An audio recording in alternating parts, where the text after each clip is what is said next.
শুভ সকাল সবাইকে। আশা করছি সবাই ভালো আছেন। আজকে সকালে ঘুম থেকে ওঠার পর থেকেই অঝোর ধারায় বৃষ্টি ঝরছে, তাই ব্যাচেলর মানুষ হঠাৎ করে ইচ্ছা হলো খিচুড়ি আর ইলিশ খাওয়ার। তো যেই চিন্তা সেই কাজ, ফ্রিজ থেকে বের করে রেডি করলাম। মাছগুলোকে হলুদ এবং লবণ দিয়ে একটু ম্যারিনেট করে নিচ্ছি। ব্যাচেলর মানুষের বউ তো আর নেই, কে রান্না করে খাওয়াবে, তাই আসলে নিজেই নিজের জন্য প্রস্তুতি করা। আমি আয়োজন করে নিলাম। এখন মাছ ভাজার জন্য কড়াইতে তেল দিচ্ছি। তেলটা একটু গরম হয়ে এলে আমরা মাছগুলো ঢেলে দিব। ওইদিকে খিচুড়িটাও বসানো হয়ে গিয়েছে। ভুনা খিচুড়ি রান্নার জন্য আয়োজন চলছে।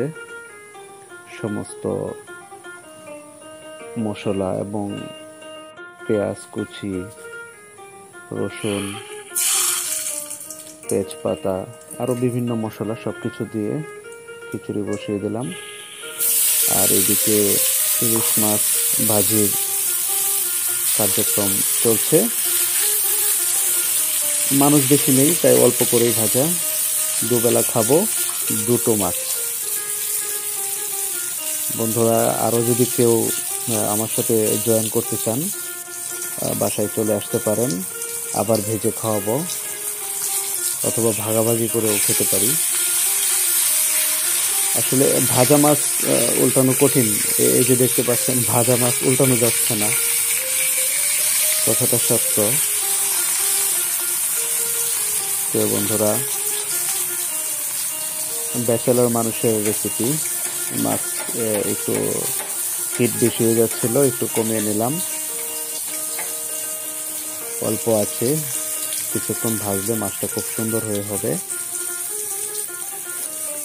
আর এদিকে খিচুড়ি রান্না চলছে। খিচুড়ি হয়ে গিয়েছে, বোনা খিচুড়ি খুবই সুস্বাদু হবে দেখে মনে হচ্ছে। অল্প আছে, একটু বসিয়ে রেখেছি। মাছ ভাজিও হয়ে গিয়েছে। এবার নিজেই নিজের জন্য গরম গরম পরিবেশন করলাম খিচুড়ি এবং ইলিশ, সাথে লেবু। ব্যাচেলর মানুষের বর্ষার দিনের, বৃষ্টির দিনের আয়োজন।